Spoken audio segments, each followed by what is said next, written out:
اعوذ باللہ من الشیطان الرجیم، بسم اللہ الرحمن الرحیم۔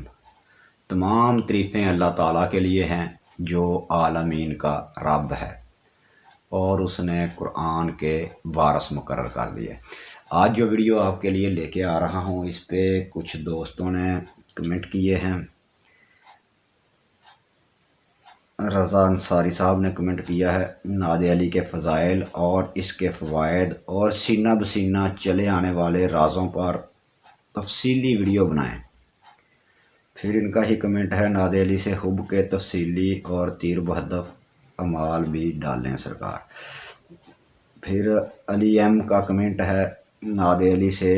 حضرات بھی بتا دیں پلیز۔ چلیں سب پہ آہستہ آہستہ بات کرتے ہیں۔ سب سے پہلے آپ نے کہا ہے کہ نعت علی کے فضائل جو سینہ بسینہ چلے آ رہے ہوں، تو سب سے پہلے تو آپ کو پڑھ کے بتا دوں کہ نعت علی جو رسول خدا صلی اللہ علیہ وآلہ وسلم نے پڑھی، نعت علی پڑھا وہ کتنا تھا؟ وہ تھا بسم اللہ الرحمن الرحیم، نعت علی یم مظہر العجائب تاجدہ اون اللہ کا فی النوائب کلو ہم و غم سا ینجلی بے ولایت کا یا علی یا علی یا علی۔ اب علماء کرام نے اس میں جو بھی اضافے کیے ہیں بہترین کیا ہے، اس کی اور فضیلت بڑھ جائے، یا سادات نے جنہوں نے بھی کیا ہے بہت جو ہے وہ سبھی مسودے جو ہیں وہ ٹھیک ہے، اتھینٹک ہے، بیازمت کا یا اللہ بنبوت کا یا محمد، اور اینڈ پہ یا علیہ دکنی فی سبیل اللہ، یہ سب جو ہے بہترین ہے۔ جیسے بھی آپ اس کو پڑھیں یہ آپ کے لیے کام کرے گا انشاءاللہ۔ جیسے ہم نے وہ ایک فقیر پڑھتا تھا شعر شروع پہ لگا کے، وہ بھی ویڈیو دی ہے، ویسے بھی پڑھے، جیسے بھی آپ پڑھے، نعت علی میں اثر ہی اثر ہے، کرنٹ ہی کرنٹ ہے۔ تو آپ نے کہا کہ اس پہ جو ہے سینہ بسینہ چلے آنے والے جو ہے وہ راز بتائیں۔ سب سے پہلے تو آپ کو بتا دوں کہ یہ سب سے بڑا سینہ بسینہ راز جو یہی ہے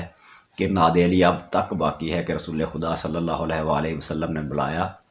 حضرت علی کرم اللہ وجہہ خیبر میں فوری پہنچے، چشم زدن میں پہنچے، یا تھوڑا ٹائم لگ گیا ہوگا لیکن فوری پہنچے، بہت زیادہ مسافت، اور یوں آئے جیسے آنے کا حق تھا۔ باقی اس پہ جو بزرگوں نے بتایا ہے، کتابیں بری پڑی ہیں، ان میں جو شمس بستان رضا ہے، عملیات کی بہت ہی معروف اور مشہور کتاب ہے، تو اس میں بھی جو ہے رائٹر نے لکھا ہے اقبال احمد نوری صاحب نے، وہ بھی آپ کو تھوڑا سا میں بتا دوں کہ انہوں نے کہا کہ اس میں سب سے پہلے تو آپ کو بتاؤں گا جو انہوں نے آخری پوائنٹ پہ لکھا ہے وہ میں آپ کو پہلے بتا دیتا ہوں کہ سب سے پہلا پوائنٹ انہوں نے یہ کہا ہے کہ رسول خدا صلی اللہ علیہ وآلہ وسلم کی زیارت سے مشرف ہونے کے لیے، آپ کا دیدار کرنے کے لیے، آپ کامل طہارت سے یعنی کہ باوضو ہو کر، اگر روزے رکھے تو بہتر ہے، یہ انہوں نے نہیں لکھا، ان کا پوائنٹ پڑھ دیتا ہوں کہ کامل طہارت سے آپ جو ہے اول و آخر 100 بار درود شریف اور 500 بار نعت علی پڑھیں اور باوضو سو جائیں۔ انشاءاللہ اسی شب میں دولت دیدار سے مشرف ہوں گے، دیدار رسول خدا صلی اللہ علیہ وآلہ وسلم ہو جائے گا۔ یہ بہت بڑی سعادت ہوتی ہے، اور اس سے پہلے جو میں اپنی طرف سے آپ کو کہہ رہا ہوں جو کہ ہونا بھی چاہیے کہ آپ رسول خدا صلی اللہ علیہ وآلہ وسلم کو ہدیے کے لیے 2 رکعت نماز نفل کریں، کہ 2 رکعت نماز نفل ہدیہ ادا کرتا ہوں رسول خدا صلی اللہ علیہ وآلہ وسلم کے، اللہ کی قربت حاصل کرنے کے لیے، منہ طرف قبلہ شریف، اللہ اکبر، یہ نیت کر کے 2 نفل پڑھیں۔ ہر رکعت میں سورہ فاتحہ کے بعد 10 بار سورہ اخلاص پڑھیں، پہلی میں بھی دوسری میں بھی، اور پھر آپ جو ہے نماز جو ہے پوری کر کے اسی طریقے سے پڑھیں، وہ آخر 100 بار درود شریف، 500 بار نعت علی، تصور رکھیں، آنکھیں بند کر کے روضہ رسول کا تصور کریں، سبز گنبد کا تصور کریں، اور اس پہ جو ہے فرشتے اتر رہے ہیں، بزرگان کی ارواح آ رہی ہے، اور ان میں سے کوئی تجلی مجھ پہ بھی پڑ رہی ہے، میں بھی ادھر بیٹھا ہوں اور رسول خدا صلی اللہ علیہ وآلہ وسلم کے دیدار کے لیے بےتاب ہوں، تو سرکار کی زیارت مجھے ہو جائے۔ اور پھر انہوں نے فائدہ بنایا، اس کا بتایا ہے کہ اس کو کوئی بھی آپ کو پریشانی جو ہے وہ آ جائے، کوئی بھی مہم، یعنی کہ اچانک کوئی پریشانی بن گئی ہے، جیسے کوئی آپ سے ایسا کام سرزد ہو جاتا ہے کہ آپ بہت پشیمان ہو گئے ہیں، یا دشمنوں کی طرف سے اچانک کوئی آپ کو جو ہے آپ کی عزت کو خطرہ ہے، یا کچھ بھی مہم، کوئی بھی پریشانی، کوئی بھی حاجت آ گئی ہے، اس کے علاوہ بھی جو حاجتیں ہوتی ہیں کہ اچانک آ گئی، تو اس کے لیے ٹائم کی کوئی ضرورت نہیں، دن کی کوئی ضرورت نہیں، آپ اسی وقت وضو کریں، 2 رکعت نماز نفل ہدیہ پنجتن پاک کریں۔ انہوں نے کہا ہے کہ قضائے حاجت کی نیت سے ہر رکعت میں بعد الحمد 3 بار سورہ اخلاص پڑھے، اور ثواب اس کا برو پاک حضرت علی مشکل کشا شیر خدا کو ہدیہ کرے،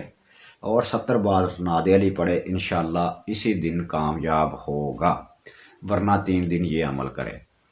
تو آپ جو ہے اس کی نشست لگاتے رہیں، جب پریشانی بنتی ہے تو پھر دعائیں بھی اندر سے نکلتی ہیں، فوری آپ سرکار کے ہدیے کے 2 نفل پڑھیں، اور درود شریف پڑھیں، اور ناد علی کو 70 بار پڑھیں، اور دعا اپنی کریں دل سے کہ ان کی بدولت جو ہے رنج و غم جو ہے ختم ہوتے ہیں، تو میری جو مصیبتیں ہیں وہ پریشانیاں جو ہیں دور ہو جائیں گی۔ ناد علی کا آپ ترجمہ پڑھ لیں تو وہ یہی ہے، رنج و غم مصیبتیں ختم ان کے وسیلوں سے ہوتی ہے۔ اچھا جی، آگے انہوں نے بتایا ہے دشمن اور بدخواہوں کی زبان بند کرنے کی نیت سے بعد ہر نماز کے صرف 10 بار پڑھ لیا کریں، تو آپ کے دشمن کوئی نہیں رہے گا، اگر ہوں گے تو وہ آپ کے سامنے کوئی بات نہیں کریں گے، دوسروں کے سامنے بھی ان کی زبان بند ہو جائے گی، بلکہ آپ کے حق میں رہا کریں گے، یا دل میں ہی کڑتے رہیں گے، یا آپ سے محبت کر کے آپ کے ساتھ مل جائیں گے۔ تو عمل جب بھی پڑھیں آپ اس کے اول و آخر 3 بار، 5 بار، 7 بار یا 11 بار درود شریف ضرور پڑھ لیا کریں۔ اگر کسی کو فرما بردار کرنا ہو دشمن کو، یا دوست جو ہے، یا حب جسے کہتے ہیں، حب لگانی ہو، تو انہوں نے بتایا ہے اسے صرف 18 بار پڑھ لیا کریں، جبکہ میں آپ کو طریقہ بتاتا ہوں کہ 18 بار پڑھ کے ناد علی جو ہے 18 بار پڑھ کے آپ نے کالی مرچ پہ، ہر مرچ پہ 1 بار پڑھنا ہے، اور 18 کالی مرچ لینی ہے گول مسالے والی، اور دم کر کے ساتھ ہی جو ہے آگ جلائی ہوئی ہو، انگیٹھی وغیرہ میں رکھی ہو، یا ہیٹر وغیرہ ہو، یا جہاں پہ بھی آپ اس کو پھینکے اس پہ، اور پٹاخہ نکلے، مرچ جلے، تصور آپ کا ہو۔ اس پہ بھی بعد میں بتائیں گے آپ کو کہ حب کے لیے آپ نے کیا پڑھنا ہے، اس پہ ایک اسپیشل ویڈیو بناؤں گا جس پہ تابش ملک کا بہت پرانا کمنٹ میرے پاس پینڈنگ پڑا ہوا ہے کہ جب آپ نے حب کے لیے کام لینا ہے تو پھر کیا پڑھنا ہے، یا نقشوں پہ کیا لکھنا ہے، تویزوں کے نیچے کیا لکھنا ہے، جب آپ نے جو ہے زبان بندی کے لیے کرنا ہے تو پھر کیا لکھنا ہے، جب آپ نے جو ہے دعوت کے لیے کرنا ہے تو پھر کیا نیچے لکھنا ہے، جب آپ نے جو ہے پرواز کسی کی رفتار بند کرنی ہو تب کیا لکھنا ہے۔ تو اسی طریقے سے باقی نکاح وغیرہ کے کاموں میں کہ شادی وغیرہ ہو تو اس کے لیے کیا لکھنا ہے، یا باقی جو بھی روزمرہ کے معمولات کے کام ہیں، بندشیں وغیرہ جو ہیں جتنے بھی قسم کی ہے، کہ شہوت کی بندش کے لیے کیا کرنا ہے، کیا الفاظ لکھنے ہیں، اور بری عادات کے چھڑوانے کے لیے، تو اس پہ بھی ایک ویڈیو بنے گی انشاءاللہ۔ وہ الفاظ جو ہے مختصر کر کے آپ کو بتاؤں گا، جو 1 لائن کے ہوں گے یا 2 لائن کے، ہر بار پڑھنے کے بعد وہ الفاظ آپ نے پڑھ دینے ہیں کہ الحب و فلاں من فلاں علی قلب فلاں من فلاں، بے قرار، بے تاب، بے چین، حاضر آئید، یا اور بھی اس طرح کے ہوتے ہیں، دل و جگر سوختہ حاضر آئید۔ تو یہ تھوڑے سے الفاظ جو ہے آپ کو بتا دوں گا، اگر آپ اپنے لیے کر رہے ہیں، اگلے بندے کا نام لینا ہے، مرچ پہ فلاں من فلاں، دل و جگر سوختہ حاضر آئید، فارسی کے الفاظ ہیں۔ اچھا جی، پھر انہوں نے کہا ہے کہ اگر آپ دولت، جاہ، حشمت، یعنی کہ اپنی جو ہے عزت و وقار کے لیے، دولت حاصل کرنے کے لیے جو ہے وہ چاہتے ہیں، تو پھر ایک وقت مقرر کر لیں اور 500 بار ڈیلی پڑھتے رہیں، بہت جلد انشاءاللہ آپ کے پاس جو ہے دولت آئے گی، رزق آئے گا، کاروبار بن جائیں گے آپ کے۔ اس کے بھی اول و آخر آپ جو ہے 5 بار یا 11 بار درود شریف پڑھ لیا کریں۔ ایک جگہ اور انہوں نے لکھا ہے کہ حصولیت، دولت و گناہ، جاہ و حشمت کے لیے 91 بار بھی آپ پڑھ سکتے ہیں نماز فجر کے بعد، وہ فجر کے بعد صرف 91 بار آپ پڑھ لیا کریں تو دولت آئے گی۔ پھر ان کے جو ہے باقی تو جو ہے کسی مہم کے لیے وہ بتا چکا ہوں، ادھر 70 بار ہے، ادھر 41 بار ہے، مقصد کے لیے 66 بار،